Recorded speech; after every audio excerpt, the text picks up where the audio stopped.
from 912 Washington Street here with us. Hi, yes, this is Hallie Whitman. Hey, Hallie, how you doing? Fine, thanks. How are you? Thank you for accommodating me to go first. Yeah, sorry, I think we missed you last week, right? But, yeah, so if you could give us a quick overview, if you wouldn't mind. Um, so we are requesting to take down some trees that are dangerous to our persons, our structure, our cars. Um, and the few weeks ago our first application, I only put a couple of the pictures and then put like the little addendum that there would be um, more, but I was able to go in and get all of the pictures taken. Yeah, so we're just looking for specifics on the additional trees, right?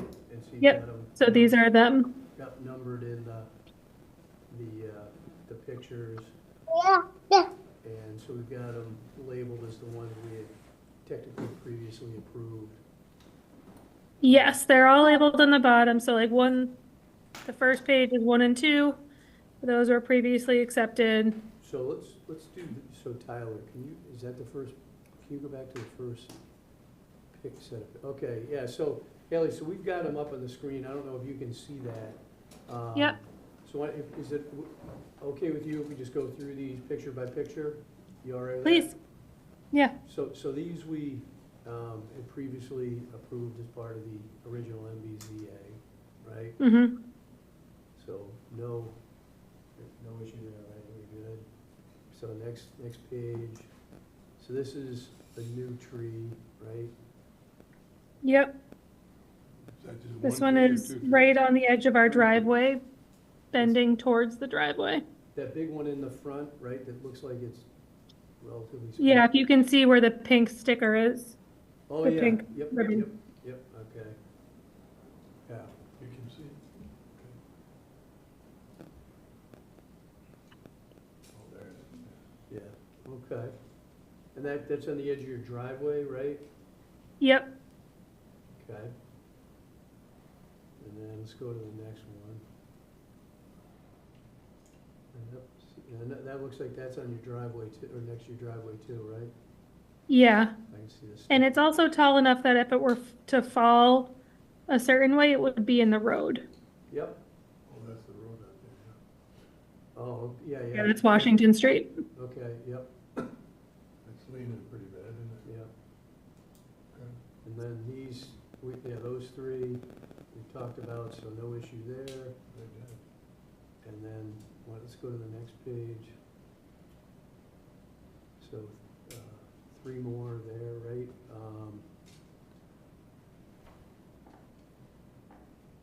Yeah, these ones and that one. Good one. So that bundle of 3 is also right on the edge of our driveway. Okay. Oh, thanks, Tyler, that's helpful. Now I can see that. Yep, okay. Okay, And then that one, I know that you can't really tell because it's under snow, but that is one tree that's split at the bottom. yep, And it's in the yard close to the front of our house. okay. The like right side one is leaning towards the house. The left side one is leaning away from the house. That's not good. Okay, yep. That's it. It looks like it's dead. And then this is I think oh no, not quite. Okay, yep, final new one, right? Okay. That one right there, yeah. That one is close to our power line Okay. and it's a little bit leany. Okay. These we already talked about, so we can move on from those, right?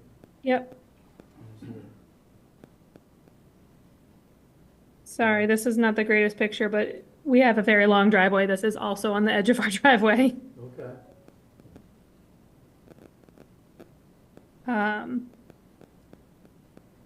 As is number 16 okay, and 17. okay.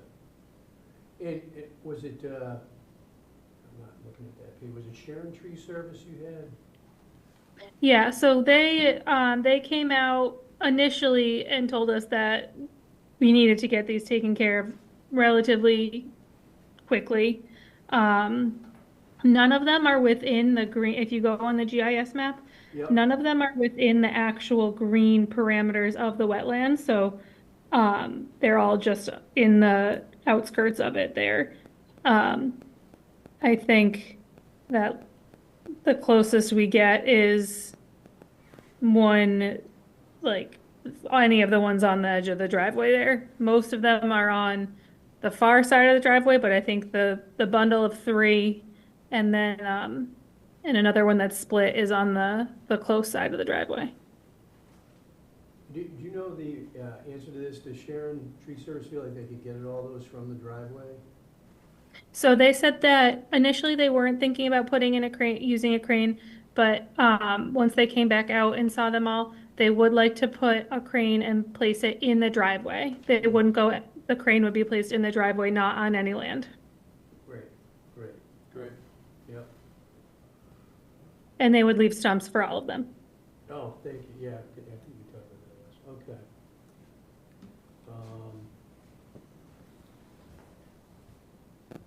Nikolai, any comments?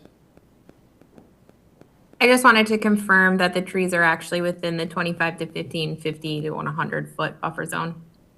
Okay. Is that a question for me? No, that was our Oh, sorry. conservation director, just, she was verifying they're in that buffer zone. Any questions, comments, thoughts? Calm down. All right, so, I think it seems pretty academic, so Nikolai, from procedural standpoint, are we redoing a new MBZA or amending the previous one with the additional trees? I think since they did a new filing, we're just gonna approve the whole new MBZA, correct? Yeah, I would just reapprove it. Yep. Okay, makes sense. All right, so with that, Rich, you wanna give us a motion to approve the MBZA for 912 Washington Street? I'll give you a motion to approve the MBZA for 912 Washington Street as stated. Second? Vote to approve. Vote to approve. Approve? Vote to approve? Approve. Approve. Approve. All right, Ally, thanks for coming in and the explanation. Glad we were able to get it expanded and get everything done for you. Thank you so much. I appreciate it. And thank you again for moving this to the beginning. You probably heard my toddler in the background, so That's no problem at all. I hope they enjoyed the presentation. yes, she loved it. Yeah. Really enthralling. Okay. All right, thanks a lot. Have a great night. You too. Thank you. All right, Bye. bye-bye. So with that, we've got MBZA, another tree removal for 76 Plain Street. Is anybody here from 76 Plain Street?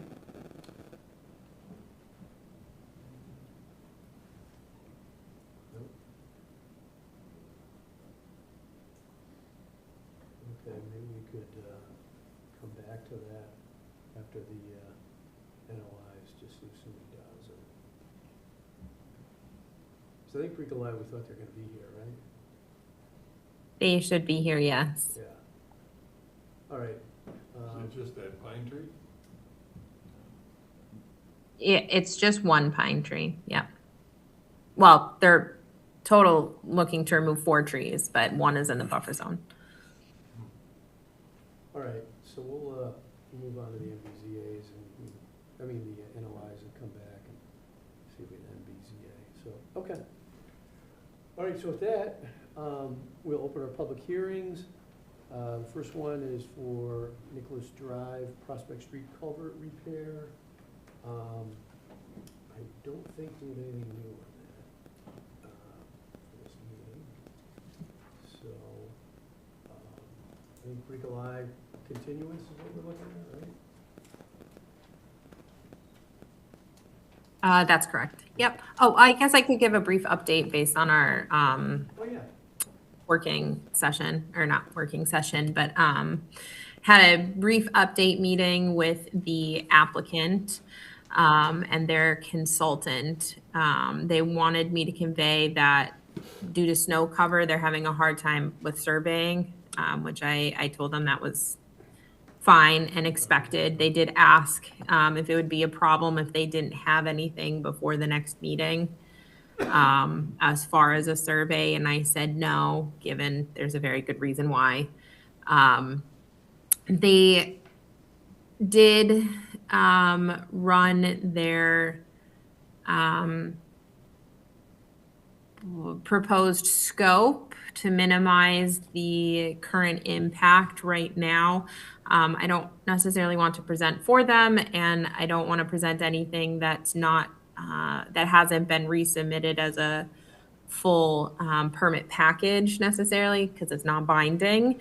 But I will say on a high level, there, it does include pulling back some of the riprap and removing some of the asphalt that they quickly poured on top of the head wall. So good things on a side. They also asked if during this time where they are waiting for survey, if the commission would be amenable to including future work in this notice of intent, that being culvert upgrades. And I said, yes, you know, why have them come back a second time when we can rope it into one? So I'm assuming you all would be amenable to that. I would encourage you to be amenable to that. That would be preferable, no sense in doing a whole. Yes. 100%. So that is where we ended it, and hopefully they'll at least be back next time, even without survey, to present some of their conceptual ideas. Oh, good deal. That was a good update, thank you. Encouraging, so. All right, any comments from anybody in the audience or on Zoom regarding Nicholas Drive Prospect Street culvert repair?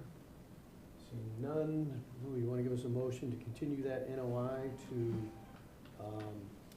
226. yeah, thank you, Richard. I knew somebody would be in the game, that would be Richard. 226 at 7:01 PM. I'll give you a motion to continue the NOI for Symphony Drive, Nope. for Nicholas Yep, there you go. Drive Prospect Street, culvert repair for 701 and on 226. Second. Vote to continue. Vote to continue. Continue, Continue. Continue. Continue. Continue. all right, continue that. And we're on to the NOI for Symphony Drive, Tanglewood Estates, we got nothing new, I think we're just gonna continue that. If anybody online or in chambers, from Symphony Drive, Tanglewood Estates, anybody in the public would like to make a comment? All right, seeing none, Michael, you wanna give us a motion to continue the NOI of Symphony Drive, Tanglewood Estates 2 to February 26th at 7:02 PM? Just a quick question. So they requested a continuance? I don't know if they technically requested continuance, people but I think kind of assumed that no. No, but I don't believe they're here, and Beta is still working on peer review, so. Okay, thank you. Question, but, yeah. I'll give you a motion to continue the NOI for Symphony Drive, Tanglewood Estates 2 to 7:02 PM on 26 February. Second. Vote to continue. Vote to continue. Vote to continue, Continue? Continue. Continue. Continue. all right, motion continues. Now we've got a couple new NOIs. The first one we have up is 670 King Street.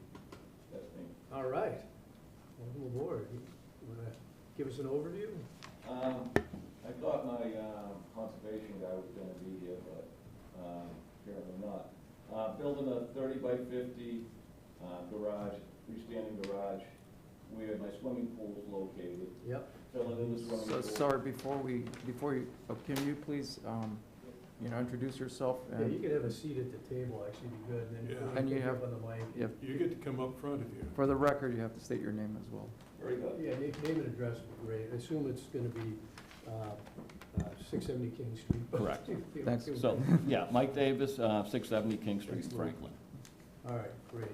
So my goal is to put a 30 by 50 garage on my swimming pool spot, so filling in the swimming pool, getting rid of the pad there, and building a freestanding building. It really isn't gonna affect any of the wetlands or anything like that. To me, a swimming pool is one of the worst things for the environment. but yeah, that's basically it. The wetlands, there's really no wetlands on my property, it's on the adjacent property where the, senior living is. And it's pretty much dried up.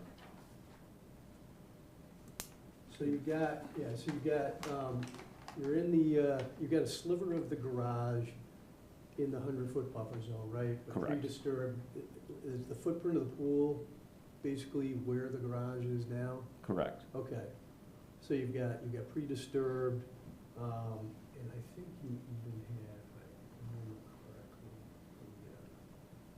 let's see if I can find this.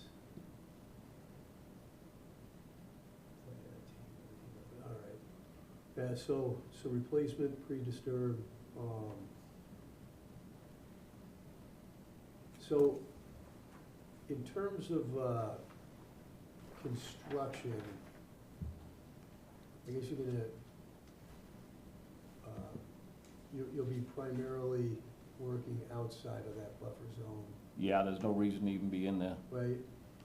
So, that's good. I mean, you're obviously gonna need to work where that part of the garage, that corner of the garage goes in there, so, okay. This is just a slab on grade, Correct. and the road's gonna be, you got a proposed construction access, I assume that that's probably gonna be permanent, right? What's that? Like a driveway to it? Yeah, you got a garage, or you, Yeah, it's gonna be, basically I work on cars and motorcycles as a hobby. So I'm planning on doing like either crushed stone or something that's not gonna be asphalt or cement going back so there. the proposed construction access will turn into permanent access? Correct. Okay.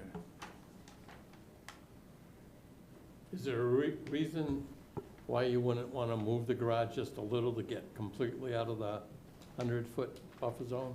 My main reason is there's 3 big maple trees in front of it, and my wife would go crazy if we took those down. So yeah, I could move it technically, but they're beautiful old trees. You'd have to cut trees down to do that? Yeah. Oh, we don't want to do that. Yeah. Good question. And that's the footprint of where the pool is today? Correct. Okay. What's around, I mean, how are you going to fill in the pool where it was? With basically crushed stone and whatnot. So I'm assuming there's a deck around it? Basically tailings and, what was your question, sir? Is there now a concrete deck around it? Correct. So where's that going? I'm not sure. I was thinking put it in there, but if that's not allowed, I could remove it. Is it allowed? I didn't believe it was. Actually, I was under the assumption you could. Rico, I defer to you on that, maybe. Sort of looking at breaking up a concrete patio and using that as fill, you know, existing pool.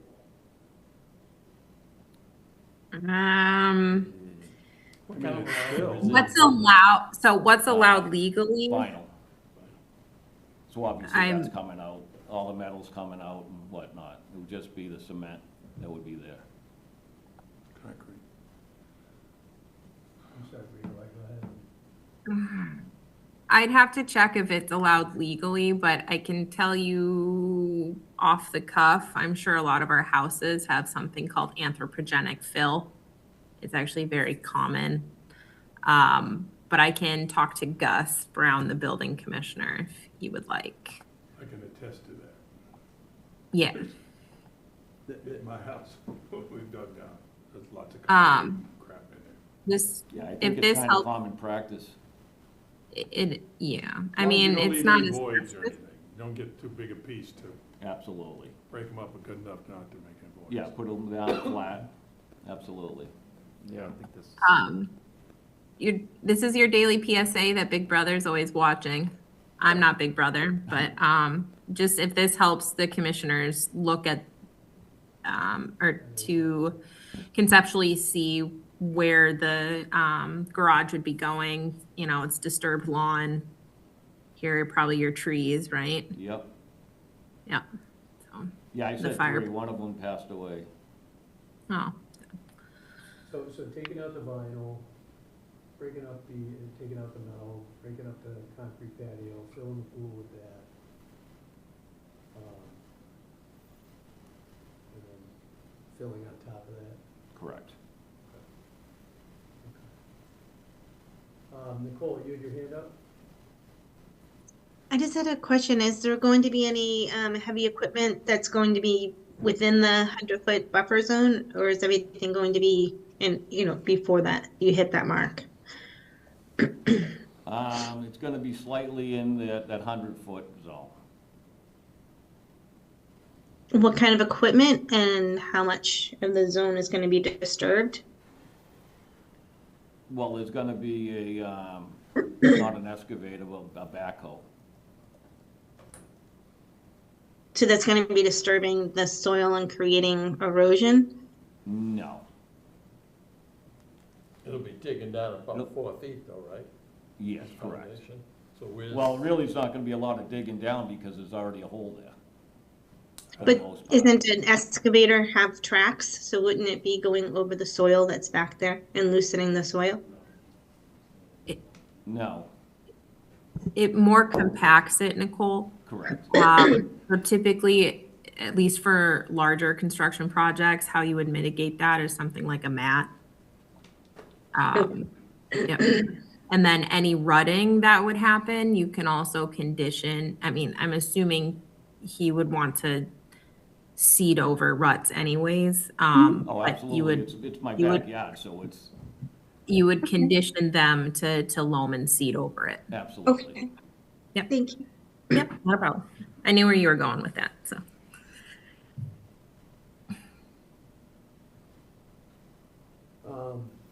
Any other? So what we're thinking about is, it sounds like a few conditions, right? I think we want a condition to make sure that what we talked about, right? I know it's redundant because you're saying you're gonna do it, we like to put this stuff in writing, just kind of run it through the process here. Where we would go is something around the removal of the vinyl, the metal, and all from the pool, right? Yeah, Would be conditions. We throw conditions in there for reseeding, loaming, making sure that we want to do. I do think we want to just check, just so we're all clear, make sure that the building inspector, Gus, is good with breaking up the patio and putting it in the pool. I mean, it sounds like it's relatively speaking common practice, but that's not our area of expertise, so we want to just check that okay. and make sure. Yeah, you should, yeah. Right, and then just, cover with clean fill. Regal-I, anything else you can think that we want to add, or any of the other commissioners that we want to add on something like that? What was the last one that you mentioned real quick? Go ahead. Check with Gus. What was the last one you just mentioned? Erosion control. Erosion control. Oh, okay, we yeah. got it, You're familiar with, right, Yeah, just the tubes? compost size, yeah. Yep, So we want to do that. Compostable. gotcha. Basically the straw tubes. Yep. What's that, Regal-I? Oh, I was just saying yes to the compostable. Um, Out of curiosity, would you or your engineer, I understand this is a de minimis project, but would you be able to get the erosion control line shown on the plan? You could draw it in, or you could have them lay a line down, that's Yeah, fine. how far would you want it? Well, it should probably be, let's see, Should be on the downhill side of it anyway. it should be, well, it should really be on the top of slope wherever the project is. But I was looking at where your property ends, which is pretty close. Where your property ends, is that the edge of your lawn? No, there's like a 10-foot basic woods. Okay, it should be before the woods. Okay. Yep, You think you'll be able to That's get that drawn in? yeah. Yeah, I can do it myself, right? Well, yeah. You can do it yourself. That is, I would recommend the commission approve that. I think, yeah, just get, yeah. So is that like on the inside of the fence? On the inside of the fence. Okay. Yeah. Yeah, there's like 10 foot of woods before the fence I see. and the backside.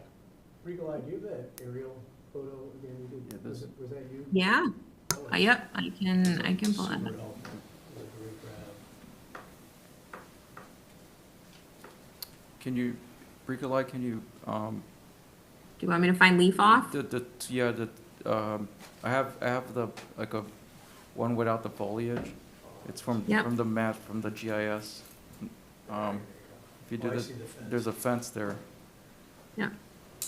Yeah, so I would suggest Tree line. right here. Yeah, just tree line there, Yep, Okay.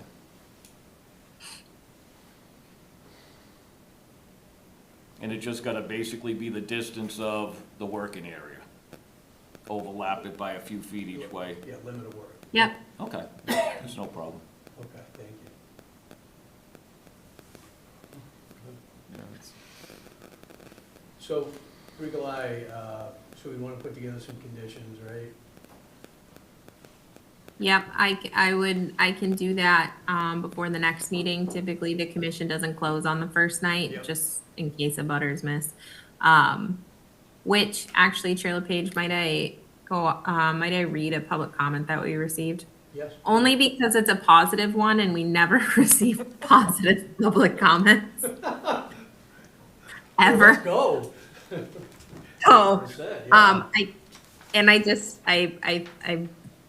I like good stories, so hopefully this makes the applicant happy. But we received an email from folks at 17 Forest Street, a Debbie and Paul Murphy, Oh, okay. and they wrote, "We are unable to attend the meeting for Michael Davis's NOI tonight, but want our support to be recorded for their project. We hope that their project will get your support as well." That was Oh, very nice. Oh, that's good. very nice. Yeah, you're right, but- we don't need those very often. But if the commission would like, I can draft some standard conditions noting the special ones that you mentioned Yeah, tonight as well. Okay. So that's our typical process, right? So first off, thank you for coming in and talking it through. It helps us to be able to talk it through with you. No worries. Appreciate you Calling out the wetlands. I mean, you did the right thing here. So we'll put together the conditions we talked about, right? Which is just all the stuff that we discussed, so should be fine. We'll have that on our next meeting. We'll read them into the record and have a vote on it. We prefer you attend. You can attend by Zoom, right? You don't have to come again. No, I'll be here. But you're always welcome. We love to have company, so that'd be great. And that would be our process. So all I would need to do is bring the plot plan with the drawn in of the, Yes, okay. 100%.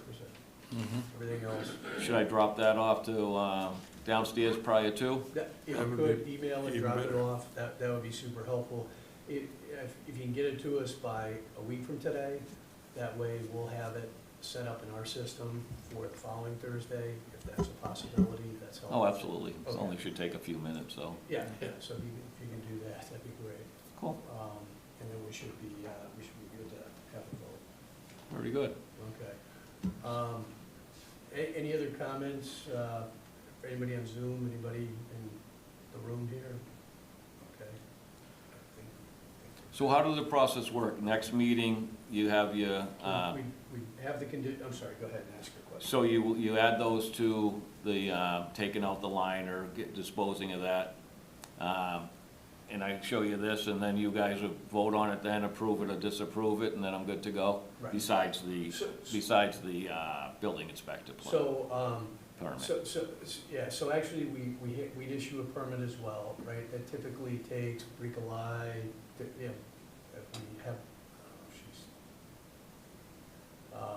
I think we usually get the We- permit. Go ahead. We have 21 days to issue. I can get it out typically the next week, depending on what What's going on? fires happen. That would be great, because sooner the better. I'd like to, Yeah. as soon as I can get some snow out of there, I would like to get moving. Yeah. Well, I can sign off on your building permit as well immediately, so Oh, that's helpful. So we, Yep. yeah, that just gives you an idea. I mean, so, you know, get this part completed next week, and we got a few more days of just some administrative. So the next meeting's 2 weeks from now. Correct. Okay. All right, Sounds good. all right, thank you again, so, Roger, you wanna give us a motion to, continue, go ahead, I'm sorry, if you, Did you ask for public comment already? yes, And so we're not getting a beta review? no, this is de minimis enough that, Okay. we felt like, I mean, good question, and we can talk about it, we felt like this was de minimis enough that we could handle this. Okay. It's the 100-foot buffer, pre-disturbed, you know, we had some good questions, but that was the opinion, but if there's a concern with that, No, no, I agree. all right, good question. Chair LePage? Yes, I also just wanted to say, to answer Commissioner Rhines, it's standard practice typically when it's a residential addition or an existing residential project that it is taken care of in-house, so as not to provide a financial burden on our residents. New single-family homes, which typically are not built by the person living there, anything that is commercial or industrial, that's when we push out to beta. Unless, of course, in the very rare instance, like for example, 74 South Street, where the commission was concerned with the amount of fill being brought in, and then the commission asked for a third-party review on a resident. Thank you. Yep. even better. All right. So with that, I'll make a motion to continue the NOI for 670 King Street to February 26th at 7:03. yep, Second? Vote to continue.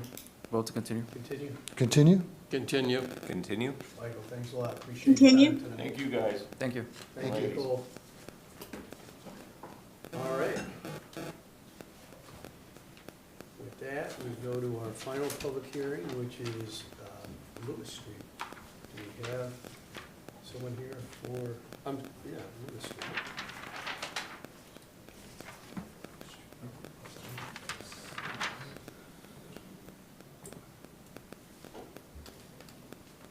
Got a hand up, Tyler, so I Yep. assume that is the applicant. Good evening. There we go.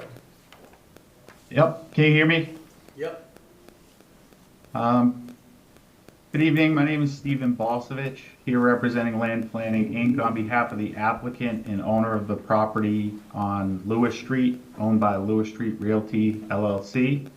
The notice of intent has been filed to construct a single-family dwelling. It's approximately 980 square feet. If it would be all right, would I be able to share my screen? yes.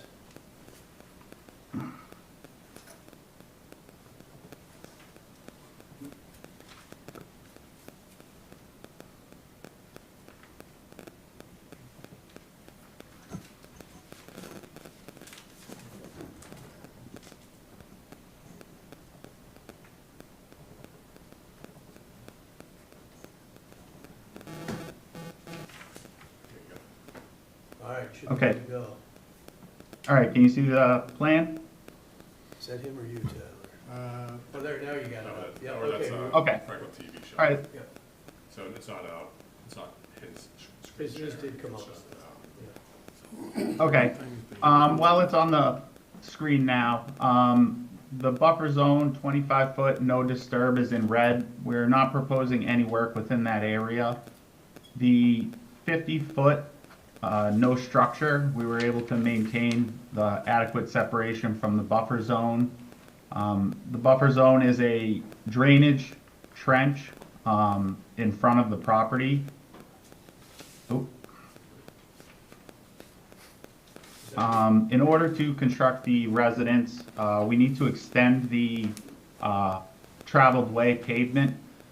We're currently working with the DPW to extend the road approximately, I believe it's 40 feet and built to the specifications of the DPW. We're going to be proposing sewer connection. There is sewer and water available to the property, so we'll be tying into the sewer and water, municipal sewer and water. We're also proposing a roof infiltration system to mitigate any loss of recharge as a result of the paved driveway and roof area. If there were any questions, I'd be happy to address them. So the whole project's being built in the, from 50 to the 100-foot buffer zone? Yes. Correct? Yes, the green line, it plotted as kind of green-blue. That is the 100-foot buffer, and it almost encapsulates the entire lot, and it actually encapsulates the entire buildable area with respect to zoning for the property. So we're kind of restricted on where we could propose the house, and as I stated, we're around 980 square feet, so it's a relatively small house to also kind of minimize disturbance and loss of recharge as well. So in the table in your NOI, you've got 1,559 square feet of disturbed in the 25 to 50 foot. Is that, can you tell us what that represents? Is that part of the, I'm looking at, trying to look at the plans here, is that part of the house or is that yard or? So the, you're saying in the kind of residential lot development table, that disturbance area is basically for the grading of the lot within that area, between the red and yellow on the property. I don't know if that addresses. Oh, okay, I see, I was having a tough time finding the yellow. Okay, I got you. So that's between, oh, I see. So you've got grading there. Is that, So you're gonna be building part of the road in the 25 to 50? So in order to gain access to the property, we have to work with the DPW to extend the paved traveled way. And we needed to provide roundings as well as turning area for any emergency vehicle access that need to be down there. So yes, there was a small portion of the right-of-way that needed to be extended. into the 0 to 25? Yes. Okay. Um, 25 to 50. Well, Yeah, 25 to 50. okay.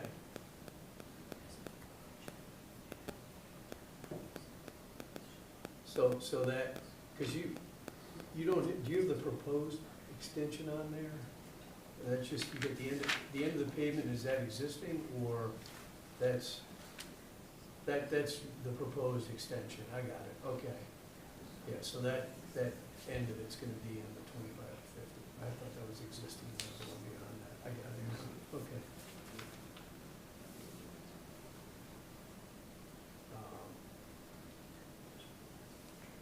Pre-Collide, question for you, since, I mean, germane to the project, right? Because the project's gonna drive that, but that would be DPW doing that extension, right? So I actually haven't, Mike Maglio hasn't reached out to me about this project. So there's a few things. If it is DPW, then they actually need to sign off on this notice of intent because this work is prudent to that, or they need to permit for that extension separately. So that's one piece. Which I guess, Stephen, I kick back to you. Yes, so we are actually currently submitted a set of plans for the extension with the DPW and town engineer. It shows the pavement and the extent of the project for that plan was the apron. So we showed the apron until it reached the property line and all details related to the cross-section required by DPW specification and the roundings for the driveway itself. So it's work you would be doing, or whoever, it's on the applicant to do the extension, not DPW, which is what I think Chair LePage is asking clarity on. Yes, that is correct. The applicant will be extending the pavement under, the review of the DPW. Yes. That's just property, man. That's just property. There's nothing there. Okay. So got a question here. I mean, I'm pulling it up on the Mass GIS, or Franklin GIS here. So this is, so this road is not continuous to the south, right? So this is still undeveloped? The only thing that's developed is onto the north, if I'm looking at this correctly? Yes, correct. That existing pavement line, that is where the current traveled way ends. However, on the record plan from 1909, Lewis Street extends past our site. Right. That's So yeah, that's what I'm seeing then. Yeah. That's, yes. Thank you. We'll have you make a We'll have you comment. make your comment as well. Yeah. Thanks for bringing it up. Yeah, so, Tyler, is there a way to I'm looking at something here, I want to see if we can share this with the Are you on the Zoom? or folks. you on- Yeah, it's, if you pull up, 119 Lewis Street, Wow.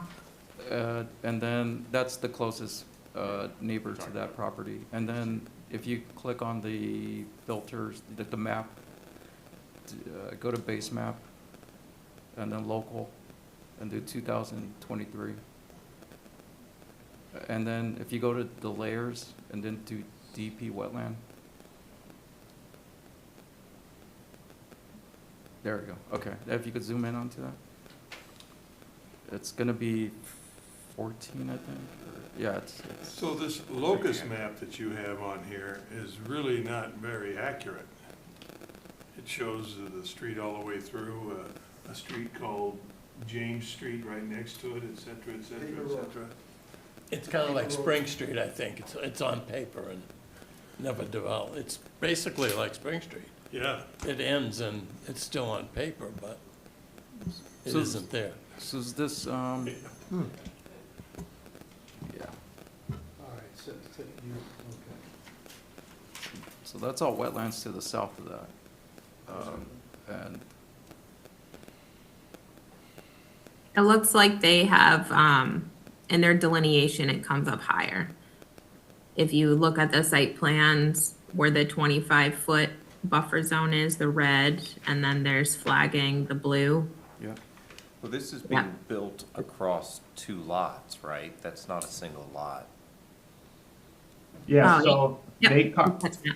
if I could address that. So this, from the Mass GIS, the 2 parcels that are adjacent before the next street, those are the 2 parcels we're building on. They're held in joint ownership and they do not conform to zoning at this time.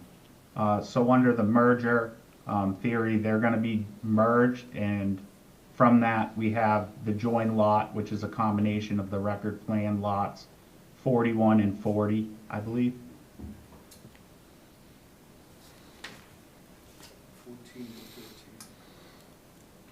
so if you flip back, so look at, if you zoom in, Tyler, onto the So this is lots 14. 14 and 13. 13. So you see where that sliver in the middle, the blue? So that's what we see here on the plans. What's not shown is the green, so, which is also wetland. That's been recorded. Well, It is, so, it's that little triangle. Chair, Vice Chair Puga, this is still, we have to wait for site conditions to confirm. So what is shown on GIS is not, as you're a civil engineer, as you know, those lines are not always accurate. Got it. So, Yep. we haven't gone out to look at site conditions, so, while I appreciate your, investigation, I just would like to put that cautionary tale out there. No, of course. No, thanks. Yep. I guess really what was standing out as like this, to me, it seemed like there was potentially a continuous feature in here. It looked different from when I'm looking at the plans as far as like what that wetland looks like. So if we're gonna be doing more investigation on that, that'll be, Yep. it's gonna be subject to change. There's a sewer called out right now, is traveling along the north to south. Is that existing?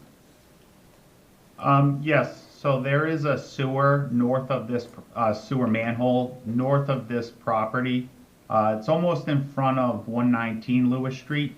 And when you walk down the trail past the existing pavement edge, there is a sewer manhole out into the woods where the unbuilt road is intended to be. So there is sewer going across the entire frontage of this lot. Interesting.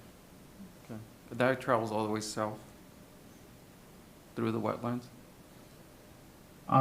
So the wetland that's shown on there, A2, A3, A4 to A5, that is actually a municipal discharge outfall for the Lewis Street neighborhood stormwater system. So it's a trench, it's a drainage ditch for municipal discharge. It then travels A5 all the way up to A8, and it kind of loops like the GIS was showing along that ditch and then bubbles out around that green by wetland flag A8. So it does mimic the GIS to an extent. However, it was flagged and located as such, and as you stated, it's going to be under review, so we'll see to confirm that. Okay. All right, thanks for that. Yeah, there's a lot more information to come on this. Yeah. Any other questions from commissioners? And Bricolai's got her hand up, and I know we got a couple. Thank you. Is everybody else finished? Certainly don't need to go in the middle. No, I think you're good. We got a couple comments from the public, I think, but I'd love to hear what you have to say, yeah. The only thing that I have right now, other than waiting for beta review, which again, I know they're working on plan comments, but we haven't gone out to actually do site investigation because of snow cover right now. But Stephen, what other boards do you have to go to get this property merger complete? And have you filed with those boards? Do you have any feedback? Is this a ZBA? Is this planning? I believe they are just outright held in joint ownership and undersized, so they become merged automatically. So I show that line because that's from the record plan, but because they are undersized, they're in joint ownership, they are merged by the merger theory. So they, essentially there is no line there. I'm only indicating it because that gives context to the record plan and which lots this actual site includes. Okay, thank you. You're welcome.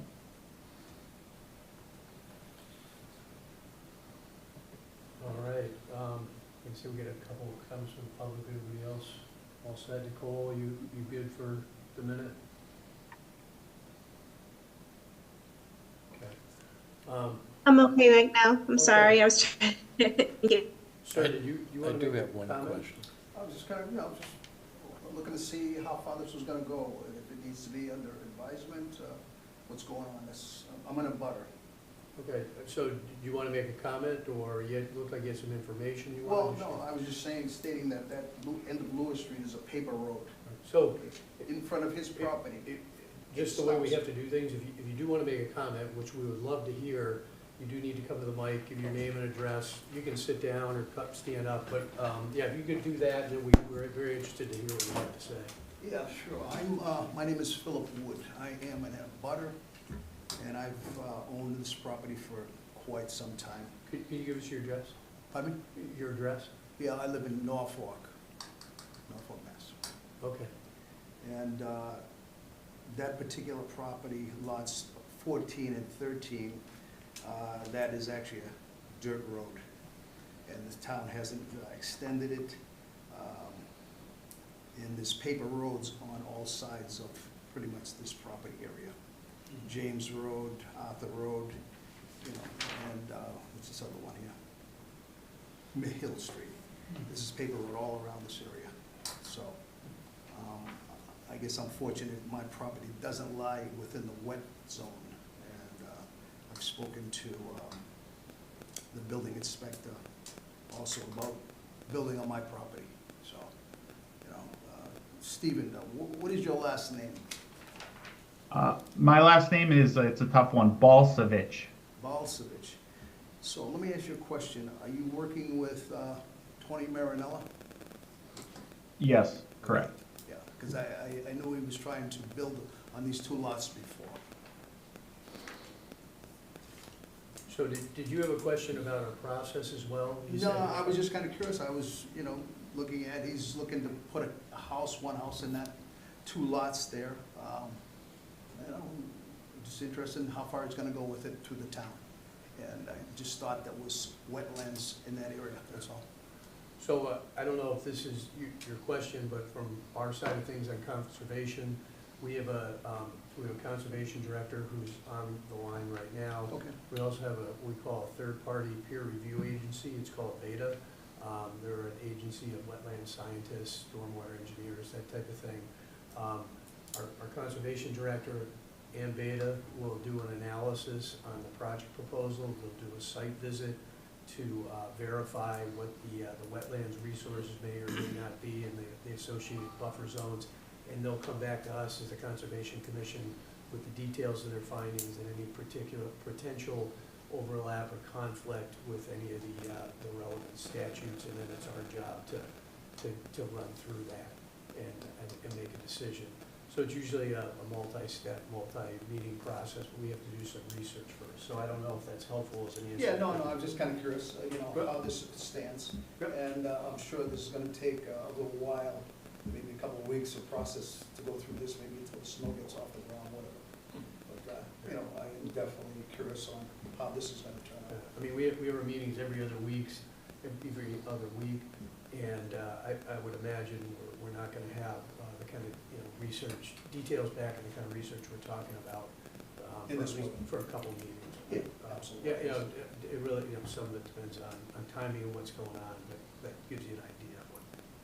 So you're always welcome to attend our meetings and see what's Sure. going on, but you seem to ask, so I thought I'd at least let you know kind of how we're Yeah, I'm pretty familiar with the area, that's why I spoke up. Yeah, we appreciate it. We always like when we have residents come in and give us more context. It's very helpful, so thank you. Information is good. Yeah, Thank you. all right, thanks a lot. Thank It looks like we have Kim, I think is it Sumner online as her hand up? Well, apparently not very well. Kim, are you there?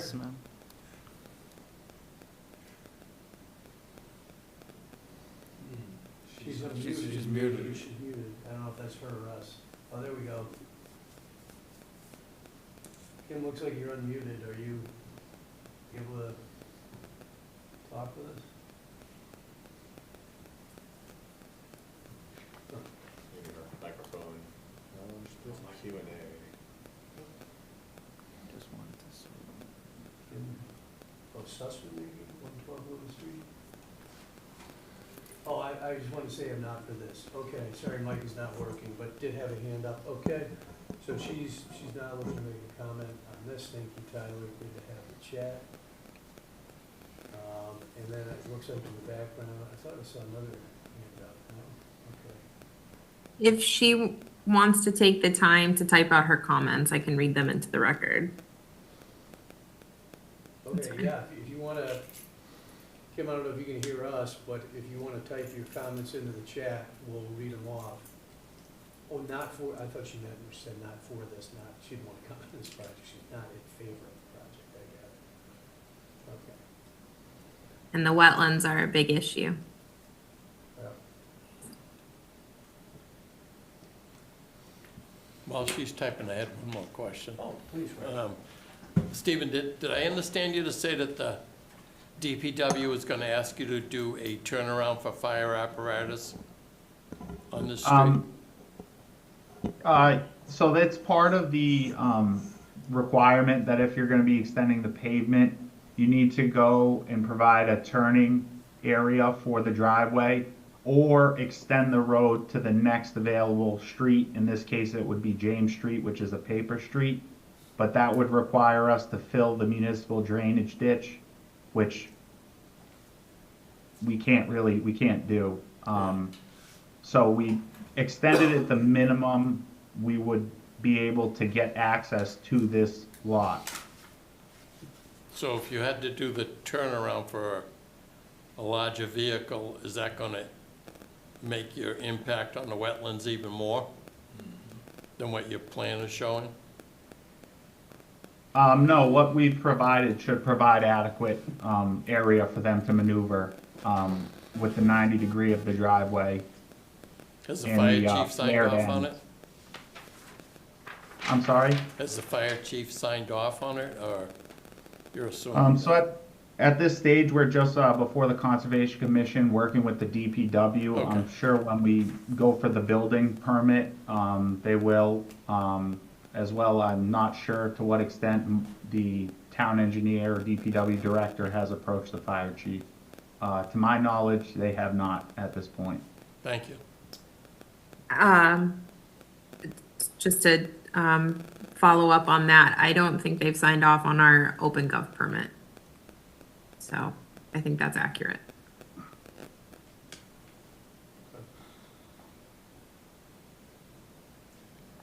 All right.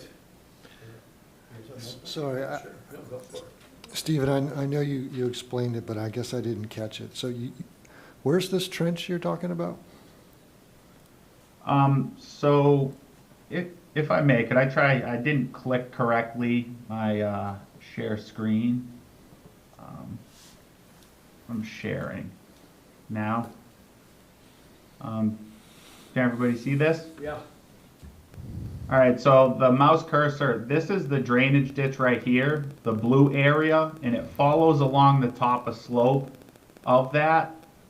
At which point, down off this plan, it turns into a BVW. So the top of the drainage ditch and the BVW kind of intersect. And then the wetland wraps around that, which is a bordering vegetated wetland. And it wraps kind of like this. So they're kind of intertwined. They intersect each other off the property a significant distance. It was flagged. This right here is the storm drain system. It shows up in the mapped municipal outfall. I believe there's like a map of the discharge points for the municipal stormwater system. This is a concrete head wall. It's about 2-ish feet tall, and it has a 18-inch reinforced concrete pipe that discharges through the head wall. So this is where basically all the municipal drain for the neighborhood discharges to and flows south past the property. Okay, thank you. And so that's flagged as a resource area. Yes, correct. I see. Thank you. You're welcome. Is that what's showing up on GIS there, Stephen? I know you sound like you're pretty familiar with the GIS look. Yeah, so while you had the GIS up, it looked like there was like a bluish gray line that was pretty thick. Right. I believe that is the drainage ditch, and then the BVW adjacent to it was that green. That's what I meant was that. I thought that blue was the drainage ditch. Okay, yeah, that makes sense. Do you know what the condition of that drainage ditch is now? It's in a good condition. There doesn't appear to be anything blocking flow. The outlet at the head wall was not obstructed. We actually opened up because we were actually crossing with the sewer line. We opened up the manhole just before, and it was a clean manhole. Didn't seem like there was a significant amount of flooding in the manhole. So the drainage ditch as well as the municipal system seems to be working sufficiently. Okay. Ricolai, you look like you might have had a comment on that? Yeah, out of curiosity, Stephen, just before I go out on site, does that drainage ditch have any wetland indicators in it? That's where I was And if going. you- I know that's where you were going. I was trying to be smooth. I was trying to be slick. Are there like cattails growing there, Stephen? That's what we really want to know. No, there's, I did not personally flag this. Another representative of our team flagged it, and they located it. I did go to look at the crossing for the drainage. I believe it is basically grass sloped. To my recollection, I don't believe there was any significant wetland vegetation within the limits of the top of slope. Okay. The reason why I ask, and I'll just tell you ahead of time, is that even stormwater infrastructure under local bylaw, if it exhibits wetland indicators, it counts as a resource area. So, for example, if it is sparse vegetation at the toe of slope and in the bed, but yet it has mottles in the soil, it's likely going to come back as a resource area. So So I just it is wanna let that included. Okay. Yeah, we have included that as the resource area. Actually, that drainage ditch is what creates the buffer. That where comes we up have with to just, yeah, that is the drainage ditch itself. So we've accounted for that and considered it a resource area, I should say.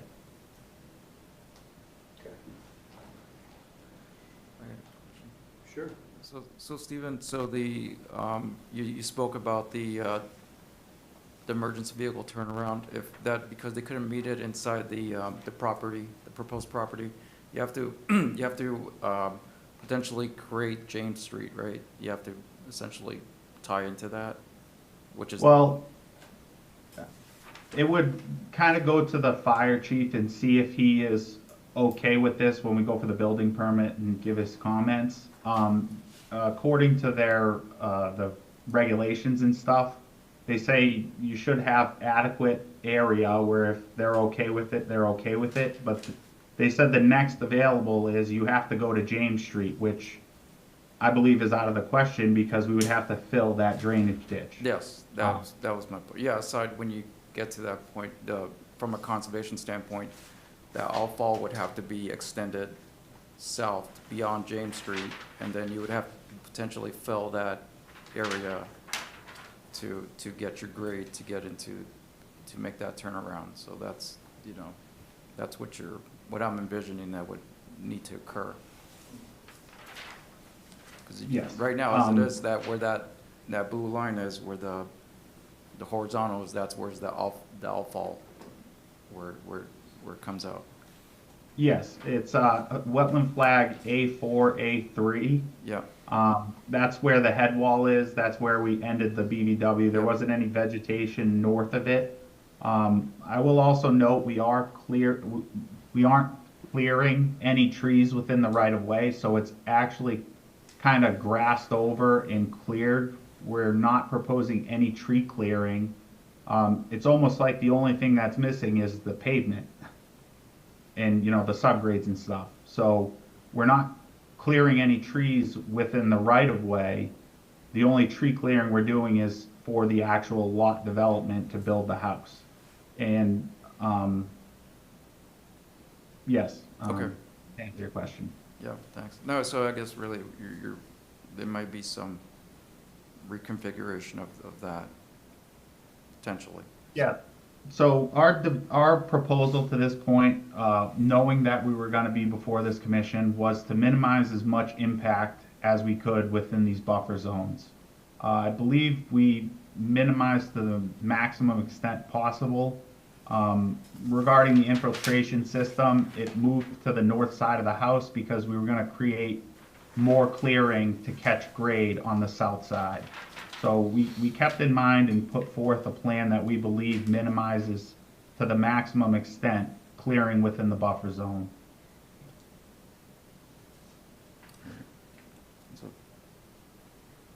Nicole, it looks like you had a question? I just had Stephen just answered some of it, as far as like the runoff and whatnot. What are you going to be doing to mitigate it beside the roof infiltration? Because you're going to have the driveway, and with the resource area so close, I didn't know what the plan was for that. So as far as the recharge, we provided recharge for the entire area within the lot that is impervious. So the recharge system was sized to infiltrate the volume of runoff from both the driveway itself and the roof. So it has enough capacity to recharge the increase of, or should I say lack of recharge, because we install those things. And then we didn't want to put additional grading because it's a flat site. So to put in other means of stormwater management, we're gonna create more grading, it's gonna create more clearing. So we provided a grass strip adjacent to the driveway to provide filtration. So a grass filter strip adjacent to the driveway and then recharge through the infiltration system. Thank you. You're welcome. I think a couple more comments came through. Oh, okay. So some comments from, Kim, I think it's Sussman, I don't know if you can read that, Tyler, do I have that correct? The name? Yeah. Okay, yeah, so we got, this is a high water table area, and I get lakes in my front yard. I can't imagine a house being next to this Trench. trench. Okay, thank you. I wanted to say that I deal with flooding in my yard, and the house is going to be right, trench, got it. No problem. You see that? Good job. Nice, all right. Okay, thank you, Kim, so we got that on the public record as well. Okay.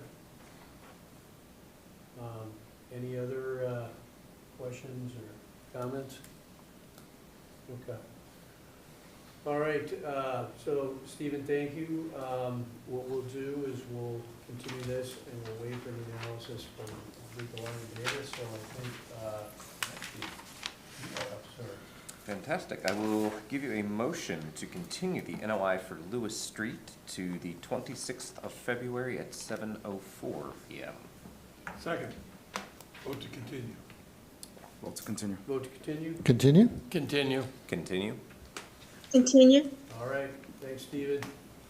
All right, thank you all for your time. Thank you, sir. All right.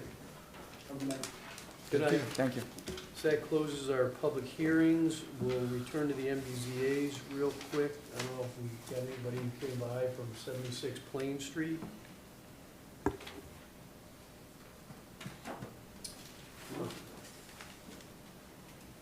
All right. We'll have to wait till the next meeting for that. All right. We've got the enforcement action order we didn't need to revisit. We had extended that out, so we don't, it's on the agenda, we don't need to deal with that. Got the minutes from January 29th. I don't know if anybody had any issues, questions, concerns with the minutes? If not, Nicole, you want to give us a motion to approve the minutes of January 29, 2026? I give you a motion to approve the minutes from January 29th, 2026. Second. All right, Vote to approve. Vote to approve. vote to approve? Approve? Approve. Approve. Approve. All right, so approved. All right, so with that, we'll move into discussion, and the first topic is 603 Old West Central Street. We've got some folks here. Looks like. Anything on 305 Union or? We, as I just said, Oh, I'm we had sorry. extended that further out, so we Okay. actually didn't need to deal with it. We are on our game. Okay. Well, it was a I 90-day figured Richard extension would back in jump right on November that. to February. What's that? So the last extension was November 13th. Looks like it was to December, or February 12th, if I'm reading the previous extension here, just to clarify. Oh, I thought, Pre-Goli, when we talked, that we still had running room on that? Real Oh, I'm sorry. bogus, Oh, that was Bogus Yeah. Brook, my bad. correct. My Yep. bad. So Yep. we do. I always want to pronounce that Yeah, yeah, incorrectly. all right. 305 I didn't Union look needed to closer, be. so, thank you, Tyler, so we do have to extend 305 Union Street, my bad. Correct. I was thinking. 90 See, days, Roger, please. you were right already. Yep. Thought you were on top of that. Yeah, I was thinking 8 Bogastown Brook, which is the other one we have, but that's further out. So, we want to extend that, Is and this 3 years now? No, it's almost 5 years. 5. Okay. Haven't you seen, what is that movie? It takes place in Massachusetts where the river's on fire. There's like an attorney It's up in Woburn, is that how you pronounce it? The water, Yeah, yeah, you know the one I'm talking about? That one took years. John Travolta's on that. Okay. Yes, So we want to extend the, Yeah, the enforcement order for 305 Union Street, for 90 days. Can we go up 90 days? Yeah, 90 Yep. days. Please. I'll give you a motion to extend the violation and enforcement order for 305 Union Street for 90 days. Second, Vote to Extend. extend. yeah. vote to extend. Vote to extend. Extend? Extend. Extend. Extend. All right, so extended. Thank you, good catch, Roger and Tyler, appreciate the help. And we are on to 603 Old West Central Street. John? So, before we start, I'm gonna recuse myself off of this one. Thanks, Louis. Okay. Good evening. So, I think to give some context, right, so we're not looking at an NOI, we're not opening a public hearing. I don't want to speak for you guys, so stop me wrong, but they wanted to give us, I'd say, a preliminary look at what they're thinking about proposing and potentially get some feedback before they go through the motions of proposing it. So this isn't a formal NOI or a permitting proposal, but hey, we want to talk to you about what we're thinking. Just to get a little heads up. Right. Just, does that sound about Yeah, right? that sounds good, yeah. Okay. My name is Phil Henry with Civil Design Group. We are civil engineers. With me tonight, I have the wetland scientist and our client here, who's also, would be the applicant. Yep. I want to give a brief overview of how we got to this point. I'll turn it over to Tom to talk about the wetlands, and we're happy to answer any questions. So as you had indicated, we are here on an informal basis to simply gain feedback to see, quite frankly, if we have a viable project in front of us. So the history of this, since we've gotten involved, is the site's a 1.5 acre site at 603 Old West Central Street. This is the Tri-County Vocational School driveway here. About up to here is actually right-of-way from what we can tell, and then the rest is private driveway. Those of you that are familiar, there's some construction going on up at the top of the hill. So the upward on that is north. north? North, yep, yeah. Okay, so that's right off in, okay. Yeah, Old West Central, north. So that's how you can gain access, because the south of that is public. Yeah. Okay, that was a question. Yeah. So back in, Ledgewood, can you point out where? right here. Over there, okay. Okay, So thank you. back in December, we had a technical review committee meeting with all the folks in town. Brika Lai actually attended via Zoom. And we went through all the department heads, and I don't want to speak for Brika, Brika Lai, but I think she indicated that there were no wetlands on this site. However, when our surveyor went out to the site, he said, hey, you may want to come take a look at this. Couple that with the fact that we got engineering plans from the town engineer as it relates to water and sewer improvements in Old West Central. On that plan had a locus, and there was some pockets of isolated wetland up on the hill.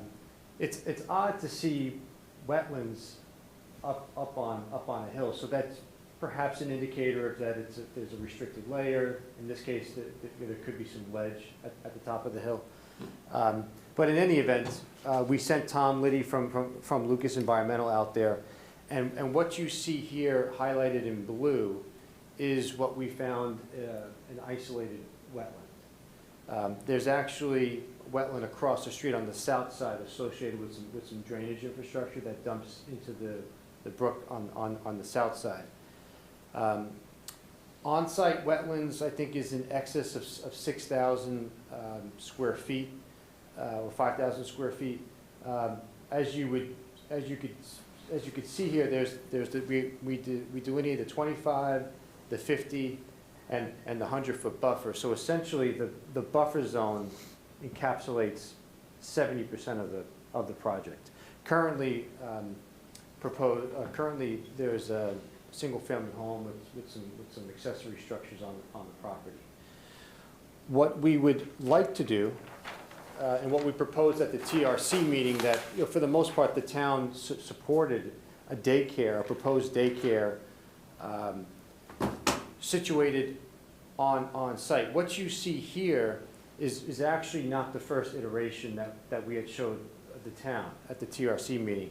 At the TRC meeting, we had proposed a curb cut on Old West Central and on Tri-County Drive. But since we discovered resource area on site, we said, okay, we need to do as much as we can to push this site left and forward, away from the wetlands. So essentially, we disconnected the curb cut on Old West Central, maintained the curb cut on Tri-County, and shifted the site as far left as we could. What resulted was an approximately 4,300 square foot of isolated wetland fill.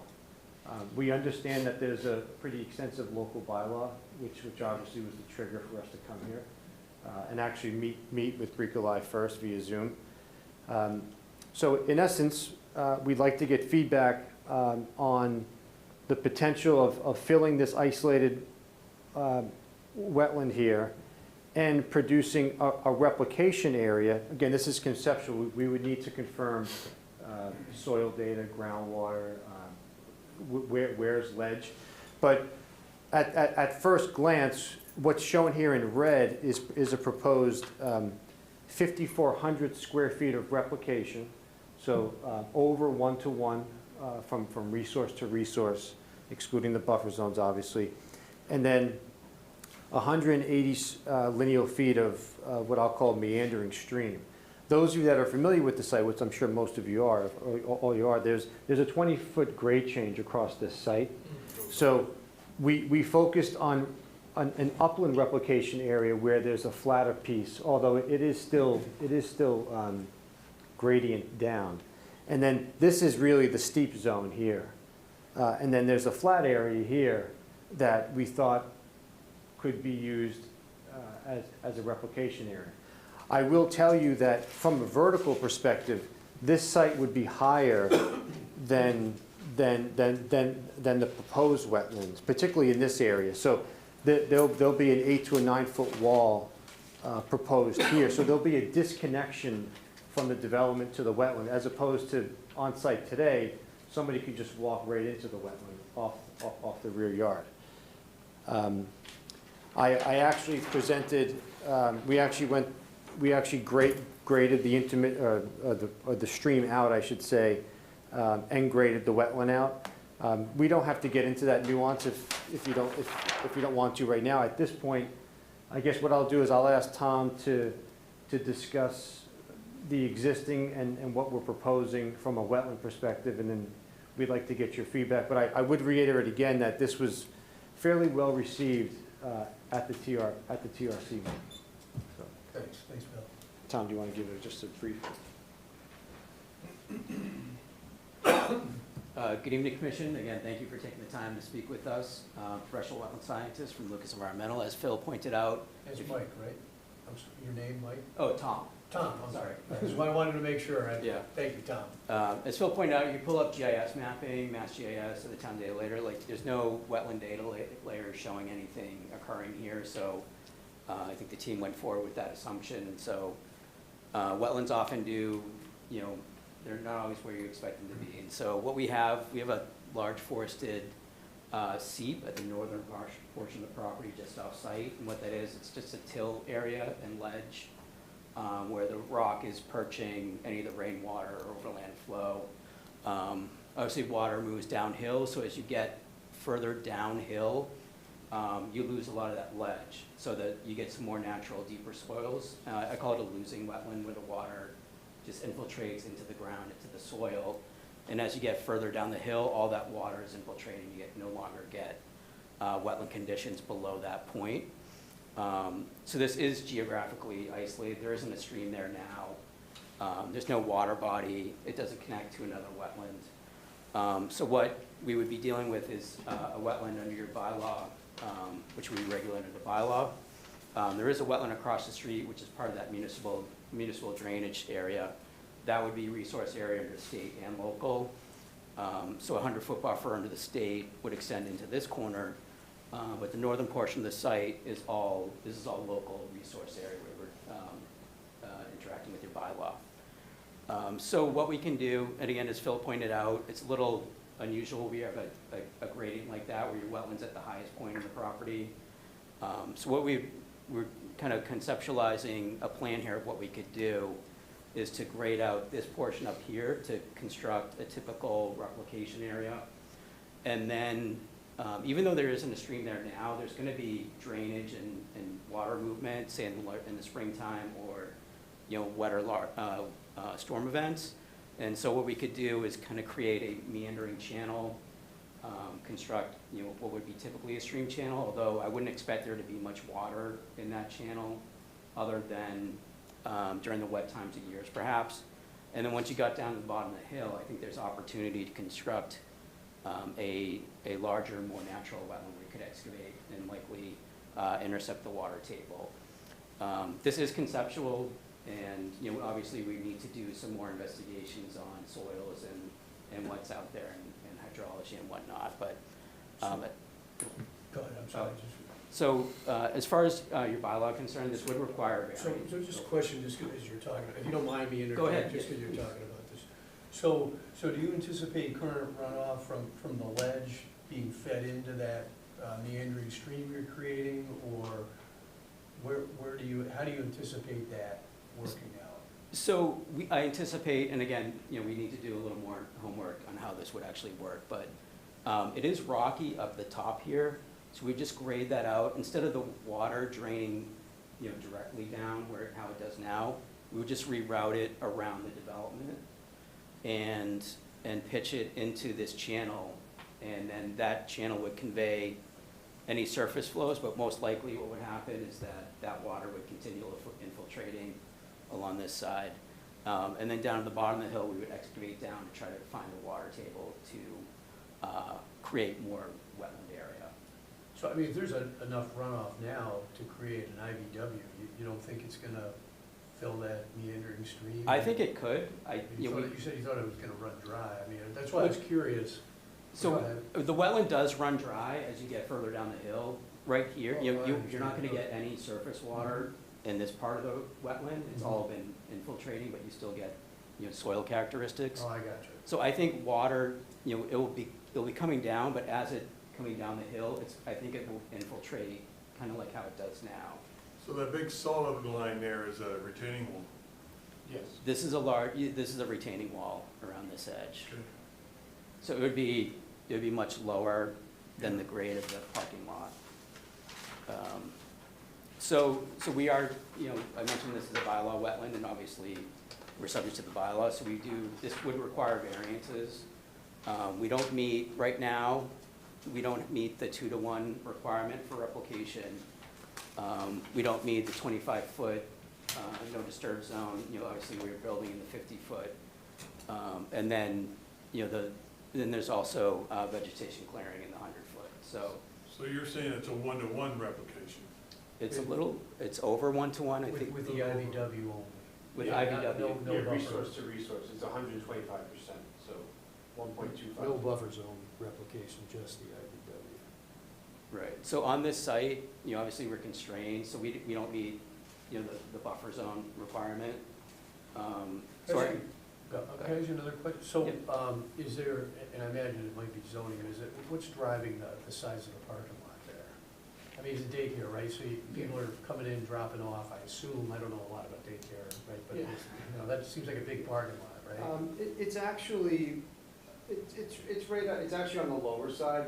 We want to get 40 parking spaces because it's not so much the kids that are dropped off, it's the staff that will be working there all day, all the teachers. and Okay, everything. So, yeah, we try to get to 40 spaces because I think there's going to be usually between 30 and 40 staff members.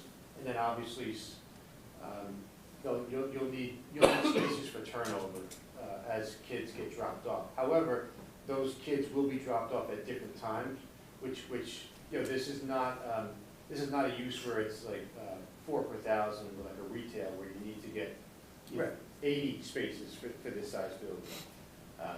So, you know, we think this is a subdued use for this lot area. But you know, hopefully I answered your question as it relates to. No, the you parking didn't. lot. Yep, thank you. I'm sorry, Tom, go ahead. Oh, so I was just gonna say, you know, obviously these require variances under your bylaw, so before going to, you know, the considerable expense of design engineering and the further investigations, is that, would the commission be receptive to issuing said variances? Okay. Other thoughts, questions? Well, you know, you'd like to have two, but a little over one to one. And we can see if we can up that amount. This is just, you know, this was our Doesn't give me starting a point. lot of heartburn. But then Nicole, there's, I'm sorry. but then there's no buffer area next to the new wetlands. There's a parking lot right there. On the other side of it, there's a driveway going up, right? To the right-hand side of This that. side? Yes. Well, this is Ledgewood, so there's a parking lot right here. And I think there's exposed ledge up in this area. All that area is ledge. Yeah. Yeah, Hence Ledgewood's comment. right. Nicole, do you have a question or a comment? I did. I'm all for a 2-to-1 replication. And I just wanted to know, what is your plan for the runoff from the parking lot? I could answer the second part to that. So as I had indicated, this is just a conceptual grading plan. It's got the existing contours on it. The reason how we are disconnecting the curb cut here. This is at elevation 280-ish or so. This elevation here is at 290. So now this site will be, so we have a proposed first floor here of 294.50. There's going to be a filling in this area, just grade to grade, not even wetland to wetland, just grade to grade. The idea is to capture the runoff from the parking lot and the building and infiltrate it through a subsurface infiltration system underneath the parking lot. But if Is it's there- ledge, how's that gonna work? Well, we need to do subsurface testing. Obviously, there's a relative baseline there. If it's ledge, then you know, there's sometimes there's precedent on seeking a waiver from the infiltration standard, just focusing on water quality. However, there's going to be fillings up to 6 or 7 feet here, where we could also backfill with crushed stone and sand to make it infiltrate through that 4 feet immediate. If memory serves, the closer you get off down to Old West Central down there, you're running out of the rock pretty good, because I built the connector in there back in my heyday, and we never ran into any rock connecting to Old Central. Yeah, So, what I'm visualizing is an infiltration system somewhat here, far away from the wetland, at the lowest part of the site, where we think rock eventually. It tends to dive off Yeah. as you get to, but you never know with rock. More a comment than a question. I appreciate the attempts to replicate, and, you know, you're at 125%, we would prefer you were 200. It does not change the fact that you're taking a standing, existing, functional wetland and removing it and trying to sort of engineer around it. And then filling the site and having to deal with significant impervious runoff on top of that. So, yeah, just a comment, not a question for you.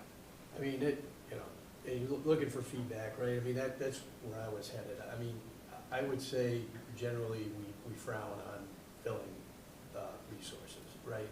Okay, we had a residential project, Attic Lane, just recently, we spent months on trying to bigger way to get a single-family house into a lot, and we did. That was Hmm? the prospects. Paddock Lane, right? Paddock Lane, Yeah. yeah. And, I mean, that was part of the issue, and they were, I mean, I know, based on what you got here, maybe it's not possible, but they pulled it out of the wetlands, right? I mean, we're not even talking about replicating the 25-foot buffer zone, which is no touch, so we're gonna fill a resource itself. We're gonna do a whole lot in the 25-foot buffer, and we're looking to your point, replicate a functioning wetland at 1-to-1. I mean, boy, I gotta say, I have a real tough, this is just me, and we're all having a discussion, I just have a real tough time with that. Okay. Yeah. I mean, it's a tough lot, certainly understand the need for daycare. Our jurisdiction, our mandate is to protect the wetlands, right? That's what we have to focus on, and that's, you know, we look at the avoid, you know, minimize, mitigate standard, and oof, it's tough to see how that has been accomplished here. Yeah, and that's why we wanted to come to you early on. I guess from our standpoint, we're trying to strike a balance of, you know, filling market needs in town, right? Get that. Conservation's one stop for us, although it's a pretty big one right now. Right, for this lot. Right, And you know, what we're here to say is that while we would be creating more on-site runoff, we would be mitigating that runoff. We have to do that as a standard. And perhaps,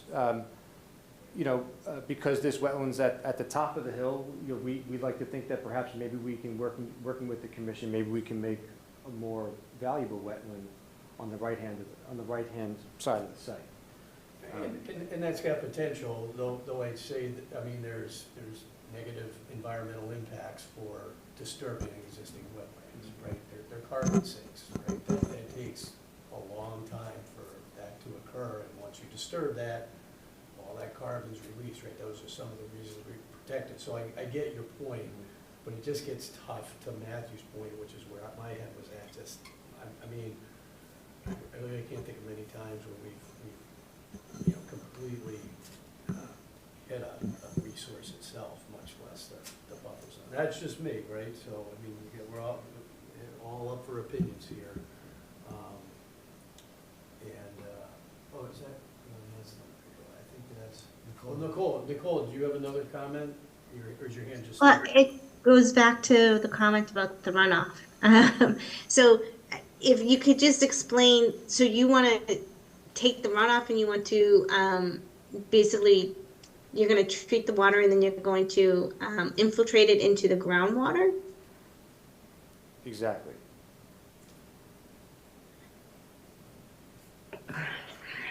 Okay. And then what do we even know what's on the property as far as the wetlands? Has anybody been out there to look to see? I mean, it hasn't even been delineated. Excuse me, delineated yet. Yeah. So. Yeah, we don't know what's out there. It's kind of informal, right? So it definitely hadn't been delineated.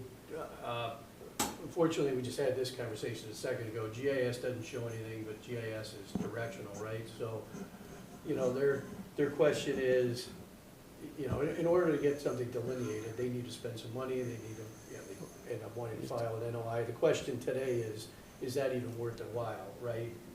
Based on kind of where our heads are at. So, it was delineated. It was delineated. Yeah. It was field delineated No. and surveyed, but, you know, we have That's to why go they got through, delineation. It is delineated. it is Good field point. delineated. Sorry, Tom, I You know, it would go misspoke. through the proper review. 100%, right. I misspoke that. Thank you. So it has not been reviewed, That's right. Nicole, because they only came in front of tech review. Right. I don't, nor Beta, engage in an inspection of a site until there's a viable project. There's just not enough time. No, that's understandable. We're all talking about, like, they want to, you know, change the elevation and everything. We don't know anything, like you do that, and then what happens to the other part of that? So- Right. So I it's would- a non-binding discussion, and this is something that I had mentioned to Chair LePage too, right? Because it's a non-binding discussion and resource areas still have to be hashed out between a review. I can understand how it may be too ambiguous to provide any sort of quality feedback, but it is, for the applicant, at least better than nothing, from a financial standpoint, so they know if they should move forward or not. So to Tom's Yes. point, it's been delineated, but we haven't examined that and verified it, so that, just to clarify, sorry guys. But that's, you know, we do have, at least directionally, it looks like there's a wetlands resource out there, so. One concern I'd have is, there's a very large project uphill from this. And I know there were wetlands involved and replication, and I don't know if that's been finished, but when it does, it could potentially impact this site, being downhill from it. You've got a driveway right next to your property line, so that's gonna keep you tight. And I believe I had heard, when they were putting in a new sewer line on Old West Central Street, they broke ram head after ram head trying to get through ledge. So, and that's on Old West Central Street. So I would think you're gonna hit ledge at the bottom of this also. Oh, when they just put the Right. line through there, yeah, Right. they had to beat the hell out of it to Yeah. get through there. Well, I think that line is 8 to 10 feet deep, right? I mean, that makes sense. I don't know, but, I'm not sure how shallow Yeah. they hit that ledge, but, well, like I say, they don't call it Ledgewood Apartments for nothing. Yeah. You know. and it extends clean out to 140, because I put his water line in, through, down 140, and trust me, in that little knoll there, it's solid rock. Yeah. And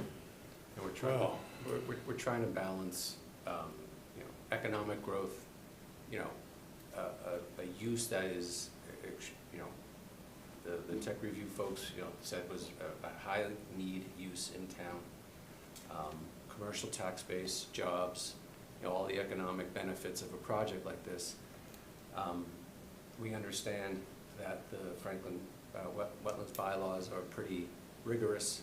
I asked my engineers before the meeting if, you know, we meet the state standard with this plan, and they thought we did. And so I guess, you know, we're here tonight asking if you're willing to issue variances to your bylaw if we are meeting the state standard. And if we are, I'd love to continue this project, or if you would be, I'd love to continue this project. If you're telling me, you know, this is not a developable piece of property and it shall ever remain like this, I'll pack up my bags and go home. I don't know if we could say that. I mean, the last project we did, it took months for us to get around that. And their engineering costs must have went through the ceiling on it. But they ended up Whether with we a- would ever approve it, I don't know, but. Yeah, I mean, they, you know, your boy. And you, Yeah, they and reduced. you don't know what's gonna happen when, we say, we can't guarantee you that we're gonna give you a variance. Yeah, yeah, and I guess, We can't even say that. yeah, I guess we're not here to ask for variance, No, I variance understand. approval, because there's not even an application. Yeah. I guess to soften it, is there, does the commission see an opportunity for us to work with the commission to work towards minimizing variances, but ultimately proceeding with a project that might require some variances? I mean, I think the challenge is, right, and I mean, just, it's analogous only, but it kind of harkens back to a project we just worked on. It was a single-family home, right, so I get it different. You know, I don't know, Bricolai, if you remember, but, you know, I mean, they ended up, I think, reducing the size of the house by like 40%. Right? I don't know if that's really an option for you guys, right? I mean, what they did is significantly reduce the entire footprint of the project, completely moved it out of the resource itself, and really upped the replication. You know, it's just such a tough lot. I don't see how you could, I mean, hey, if you're telling us you could design a project that does not involve, you know, filling the resource itself, I'd probably be more encouraging if we were talking about, working on the buffer zones, but, I mean, that's why I was asking about the parking lot, and you gotta have a viable business, I respect that. Our challenge is, our jurisdiction, our mandate, we can't take that into consideration, right? We have to be completely blind to that, right? We have to adhere to Federal Wetlands Protection Act, CMR 310, and our local bylaws and regulations. We can't take anything else into account, as we're designing. You guys know this stuff, but, so it's not that we're, ignorant or not, appreciative of that stuff as residents, but as conservation commissioners, we have to look at the resources. We have our town bylaws and regulations for a reason. I understand, and we do get asked to, hey, can we just work on the CMR 310, right, and get that to a lesser standard, but we have these regulations and bylaws for a reason, and we're challenged to uphold that. There's, if you look, and I'm sure you guys have, there's variance procedures that follow all of that. We typically do engage in the variance process. A waiver process is something different, and when you come to, really hitting the resource itself hard, it just gets, for me anyway, really, really tough. I'm one person here, but that's where I have a tough time. I mean, if you're telling us, hey, we want to go back and take another swing and figure a way to move this thing out of the resource area, reduce it by 40%, I'm not telling you what to do, right? And that's what this last project did. Yeah, we look at that, we look at that informally, but I just find it hard to believe that that's mine. Yeah, no, we've already taken our second whack at this. 100%. In order, because the first Right. plan didn't recognize a wetland at all, because no one thought there was a Didn't know, wetland there. right? I Right. get that, I get that. So- Again, if there's no path to see this project move forward, then we understand, but it's not in my discretion. I'm a developer. Understood. I work with a national retail tenant. Even though they're in the childcare industry, they're still a national tenant. They have their program, they have their box. This is actually their smallest footprint that they have, and I'm limited by that. I would think so. Yeah. I mean, we could, we could say, well, you go ahead. But in good conscience, we can't do that and guarantee you anything. In fact, when you get right down to it, we could say, well, we could give you a little bit on this, we could give a little bit over here, but we may not get to a final thing where it would work at all. So I understand. It would be It's part of it. I'm sorry, go ahead. Big kind of a crapshoot to Is anybody? invest a lot of money in it and Yeah. have us sit up here and say, you didn't do a good enough job. That's what I hate to have happen, right? We try very hard to work with people to make things work out both for you and for us. And, but how much we can do at this stage of the game would be something we couldn't tell you, and be unfair to do it. Right. All right, that's a good way to put it. Yeah. Does anybody feel differently that, no? Okay. No, I mean, I do appreciate the work you've gone to try to minimize the impacts where you can, but I think I'm with the chairman here that if you weren't filling in an active resource, I think it's a very different Yeah, I think it's discussion. very different. But you're actively filling in an existing wetland, and that's harder. That's very tough. Ricolai, any comments? Yeah, I was gonna say.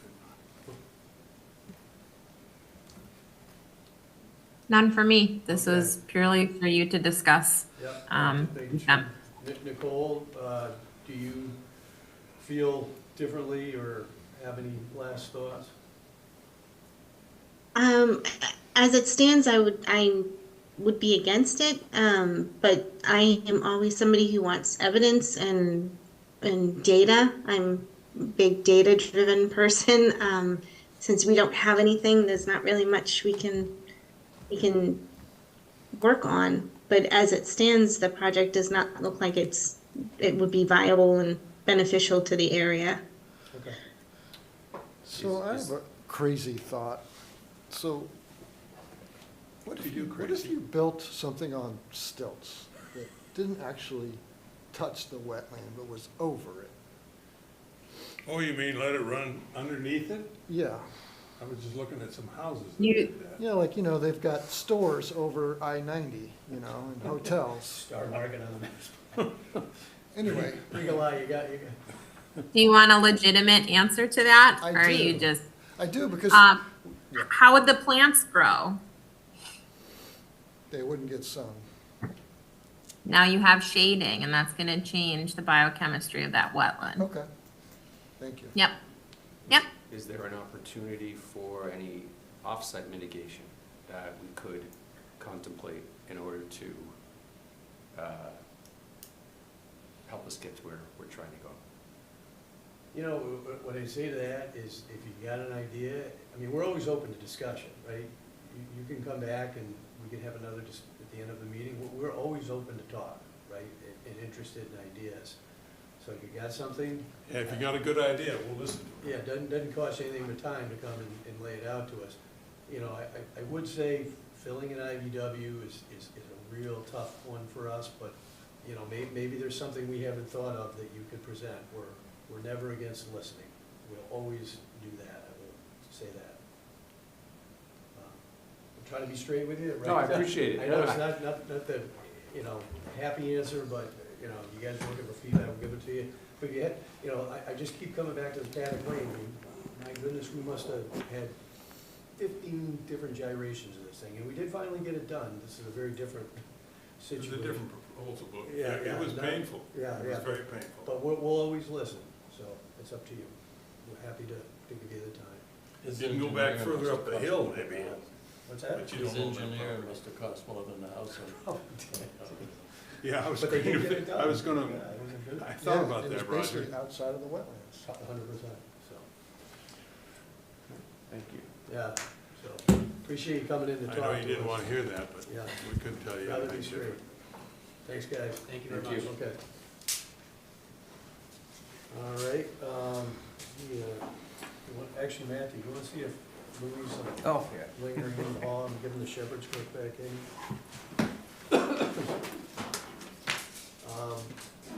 While he's getting Louis, did we have anybody from 76 Plain Street that came by?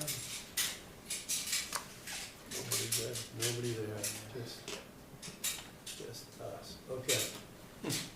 Oh, wait a minute, what's that name up there now? That's Joel Dorito. So, all right, so we'll continue with discussions when Louis comes back in.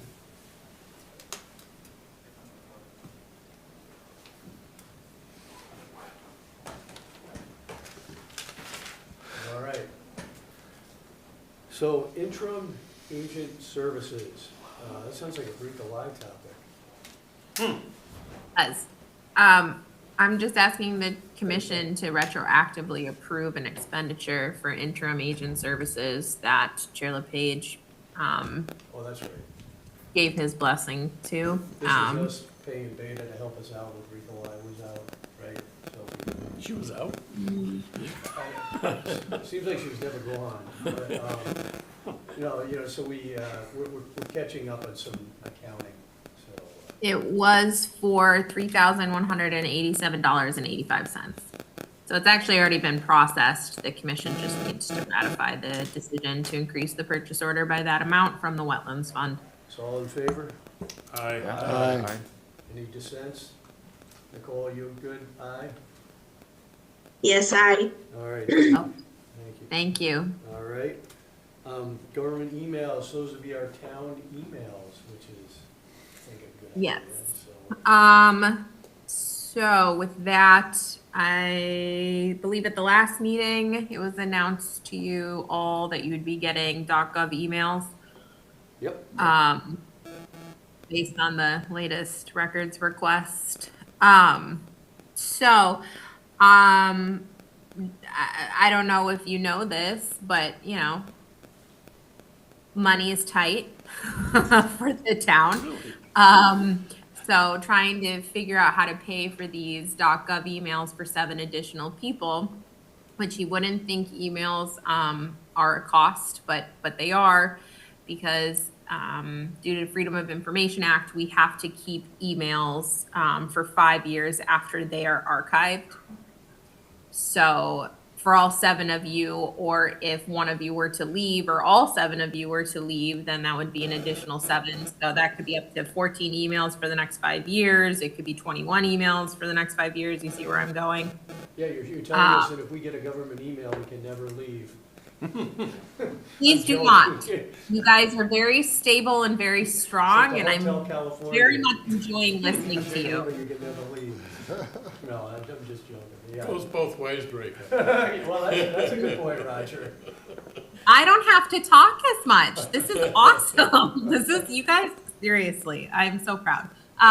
That aside, so the startup cost, and keep in mind that these numbers are flexible based on members leaving.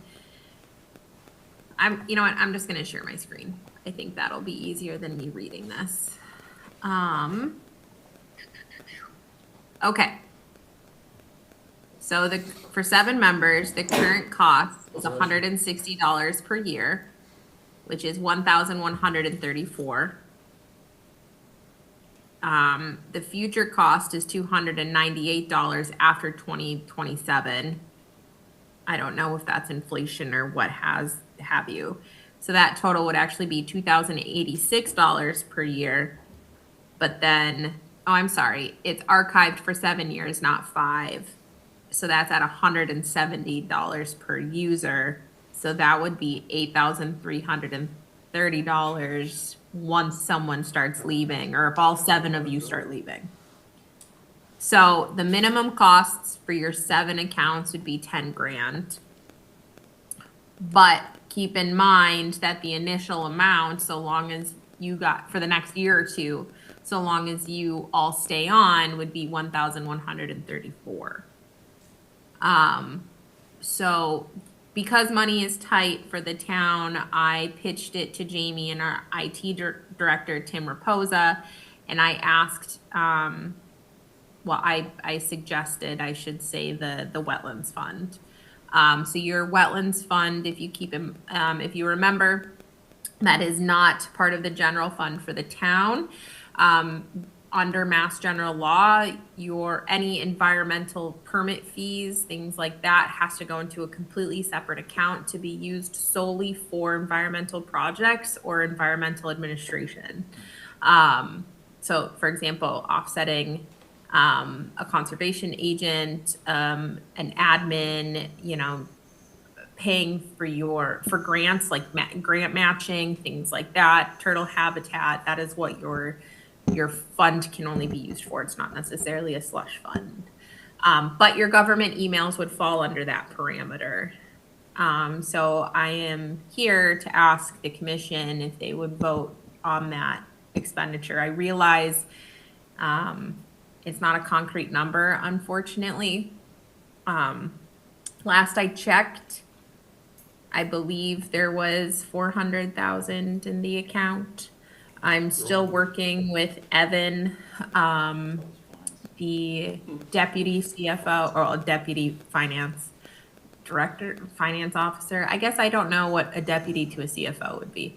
Anyways, Evan, I'm working with Evan to get your deposits and expenditures out of that account, but because it's budget season and everything else, that request has been put on the back burner right now. So unfortunately, I can't give you an average of what you bring in every year and project out that expenditure. I don't.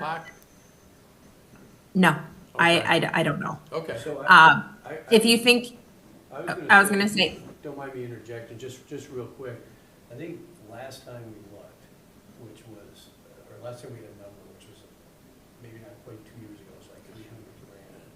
I mean, but we want to get a grip on what the cash flow is. I mean, I think the good news is, for the purposes of this discussion, and we do want to get to the bottom of that, and we want to understand when we're making expenditures, how, this thing gets replenished. It's not huge cash flow, but it's not insignificant.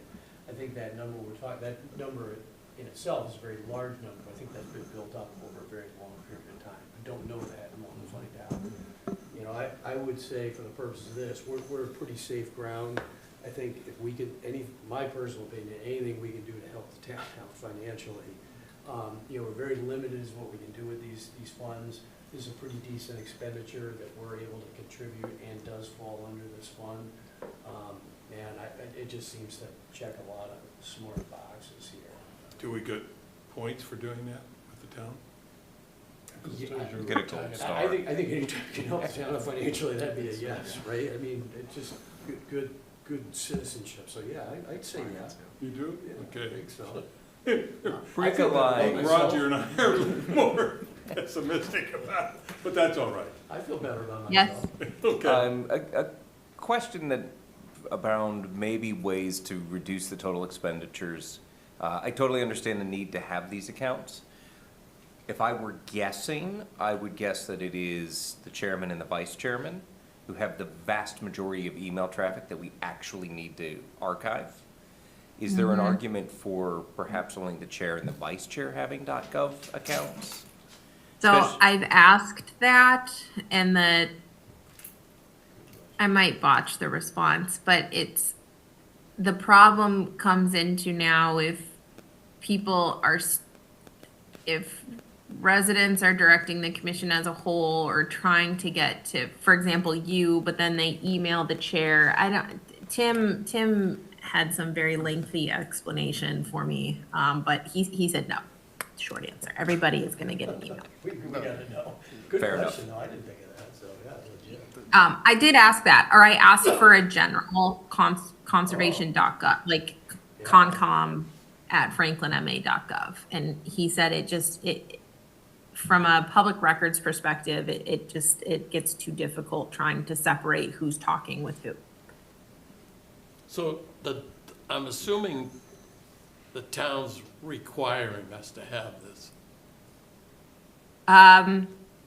Jamie is. So I asked last year, 2 years ago, before I was pregnant, about you all getting government emails, because it made me nervous back at 121 Grove, with commissioners using personal emails, and then I was told it's a big cost.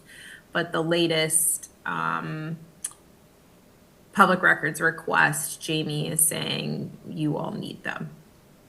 So it's like a unfunded requirement of the town. No, Yeah, actually, they proposed it with plans to pay for it, we're volunteering, Yes, so. Did they Yes. propose it that way?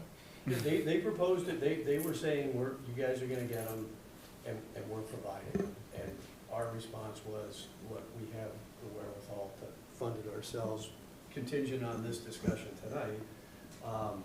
Could we help out by doing that? Yeah. So this was us volunteering. So we have a $10,000 nut, and then as time goes on, a yearly thing? So I believe, based on the math, right, 10 grand was like the potential projected 7-year cost, assuming standard attrition, right? I mean, it's really So that's easy to say that. kind of 7 years. Yeah, that's Potentially 7 years. 7 years out, which is, now, of course, it goes 7 years out further every year, right? So Yeah, it gets- well, that's fine. But you gotta have something, right? So a 7-year nut is, depending on how many people leave, is about 10 grand, Okay, roughly speaking, I got it. yeah. I will say, for you to get to 10,000, that's pretty easy. The 124, 126 Grove, I believe that project cost for that one project initially for fees was $27,400 because they wanted to fill. So obviously there's a cost for filling, but that's one project. And you already have that $10,000. So, I mean, And we're buffer talking- zone, MBZAs are $50 a pop typically, unless they're waived. But for you to do, I mean, you could make that up. You could make that, what did Jamie say? 1,238? You do enough MBZAs throughout the year to cover that cost. alone. So all you would need from a permitting perspective or a fee perspective is 1 or 2 projects throughout the year. And I don't think development in Franklin is gonna stop completely where you're not gonna be able to recoup those costs. Actually, I'm good with it, but it does rub me the wrong way that we're being required to get something, but yet the town's not supporting us, especially from the way I see the town council acting right now. It's just, it's They silly what would've- goes on there. So, I mean, I'm in favor of it, I'll vote in favor of it, but it just seems like maybe down the road somewhere, things are gonna have to change. So I just want to be clear, I offered. We offer. I offered to say, well, hey, this is something the Wetlands Fund could cover. Tim pushed back to Jamie, it's public record anyways. Tim pushed back to Jamie and said, well, this is gonna be a cost. I don't have that. And Jamie said, well, unfortunately, they need to have it, as we're seeing with public records requests and yada, yada, yada. So we're gonna have to find the money somewhere. So likely you would have seen it in the budget documents yesterday. They weren't there because I said, well, it can be on the Wetlands Fund. That is what you have it for. You're not using it. I suppose we may as well use it for ourselves before somebody wants us to use it somewhere else. Yeah, we're leading by example. And I'll support it as well, but I totally agree with Matt, you know. I have never used email for anything but administrative, you know, asking you to sign me up for a course or something, you know. We just don't interact with the public. I think the tough thing is though too, right? I mean, these positions aren't forever, right? We talked about, we like to rotate around. I think it gets, and totally get your point, right? It's tricky and cumbersome, you know, every time you get a new chair, you gotta create a new email. And you never know, right? And for them to sort through the stuff, which is really what it comes down to. You know, I mean, previous to this, we haven't had a lot of public records requests, now we do. You know, this way instead of Jamie coming to us and all of us trying to think, all right, you know, individually, did I get an email? Probably not, to your point, but this way they've got it all, they can sort through it. I mean, it's an expensive, probably convenience isn't the right word, but it's an expensive way to solve the problem, but it's an important public records problem, so. Yeah, but a single lawsuit costs far more. Yeah, 100%. 7 Just- email yeah, addresses. yeah, just, you know, this way we're clean. True, yeah. And, So this way as well, let's just use the most recent public records request. If the person requesting this thought that you were withholding any information, they can go to the Secretary of State to get a subpoena for your entire personal email. This way, if you have a .gov, what Tim does, he just pulls it together and sends it off. For example, my emails, I didn't have to do anything. I don't have to provide a testimony. I didn't have to provide Jamie saying I don't have anything because Tim just has access to my email and sends it. And then they just search by name. Yeah. So it's a CYA as well. just keeps us clean, man. That's the move. Yeah. In theory, I mean, we still do have private emails though, you know. What if That's true, but. someone reaches out to us on that email? So it's, I'll give you an example, and it isn't because of this, right? So I do some volunteer work for the Appalachian Mountain Club, so I have an email to them, so people have my personal email address from like other things. Yeah. So what I do is I forward that to my AMC email and I respond to them via my AMC. If you do that enough, then people start responding to you. I mean, it can be clunky, but it definitely, you know, there's ways to do it. So let's just do it. Yeah. Clock is ticking. The atomic clock. And it's And actually it's really precise. 9:07. So all in favor of supporting the .gov email addresses for conservation commissioners out of the wetlands funds, Say Aye. Aye. All right. Aye. Nicole? All right, give us your, aye, that'd be good. All right, thank you. Thanks, Brickella. And then, scheduling, so, I know, Richard, you had a conflict, so what we wanted to do here is just identify any dates people thought they were missing, which, hey, we've all got personal lives, no issue there, but, I would like to miss as few meetings as possible, obviously, so we can keep voting, but one thing, is we do have, when does this go into calendar? The ability to potentially move meetings. It's tough to move from week to week, but we can move the day of the week if that helps for people not missing meetings. So that's what we thought we would talk about. Richard, I don't know if that's an option for you, because I think you're gone 2 weeks, right? So Yeah, but I don't wanna talk about, yeah, don't worry about it. yeah, don't worry about it. We could, moving it a day or two. Okay, just making sure. So if anybody else knows times they're gonna miss, and you feel like, say, hey, if we move the meeting to Tuesday or Monday, just understand that's an option we can do. If that, we need to know ahead of time, right, because we gotta post a meeting, there's some public information requirements, but it is on the table. So just trying to help keep more of them on topics is all. Bricolai, I think, has some, leave coming up, right, Bricolai? I will still be working, but I will be not around for meetings necessarily between March 3rd and March 11th. March So 3rd. I will be working remotely as I do. So, we don't have a meeting on the, right, we've got a meeting on the 12th. 12th, yeah. Okay, so, Yep. so nothing in the, okay, so that's good, okay. So that was kinda it, always good just to talk about. We didn't put it on the agenda, but, for Earth Day, Roger did secure an invitation for us to attend the, Ag, Committee meeting on Monday the 23rd via video. Right.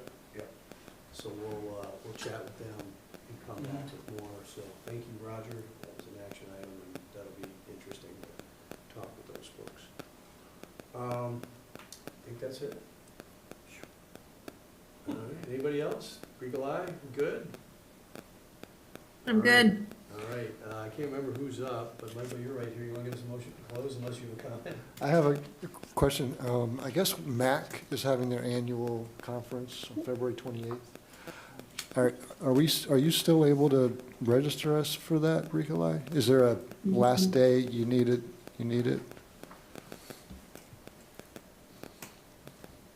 Maybe in the next week? You get emails from. Yeah. I just got Can we something. do next Thursday? Okay, Is that okay? Saturday the Thanks. 28th? Yeah. I just got an email from them. yeah, I did too. Yeah. So it made me think of it. All right, so we'll let you know by Oh. next Thursday. Actually, Michael, thank you for that. The job posting for the admin was posted yesterday. Yeah, that's right. All right. So I wanted to ask if anyone is going to MAC, and, you know, it's an organic conversation, if you don't mind mentioning it, if, within the network. Ah, Okay. Just Thank print you. out the job That's- posting you had. No, Yeah. easy talk. that's a good idea. Just helping you out here. Thank you. Appreciate it. Bricolai, the job posting is online. It is, yep.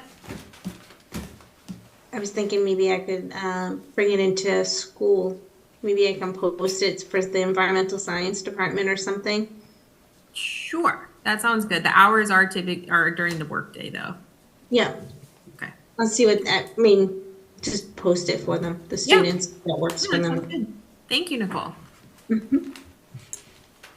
And should I just email you to let you know? Could you please register me for the Yes. Yep, conference? and please, everyone, make sure you include what Topics. what do they call them? Yeah, what Workshops. Sessions. Sessions. sessions, thank you. Yes, what sessions you would like. You want us to send that on the government email or? Uh-huh. Well, guess what? You say you don't receive any emails now, but that's because your emails aren't posted on the website. You got no reason not to respond. Yeah, So you got that. I one bet for you. Yeah. I'll bet you Yeah. $5 that you'll start getting emails now. Almost have Well, like now we'll 10. get a bunch of emails that we have to sit down and talk. I think. Can you ignore them? Topic for a different day. There's a button called delete. That's right. It gets a lot of use from it. Or, I gotta say, or you That's the can, only key I know. or you can set rules so it can just drop. If it comes from a certain sender, you can drop it into a folder. Oh, that's break up delete. Whoa, boom, shots fired. Okay, let's go home. All right. I mean, must be at least 9/11 now, So but, I'll move to close the meeting. all right, all in I'll favor? second. Aye. Good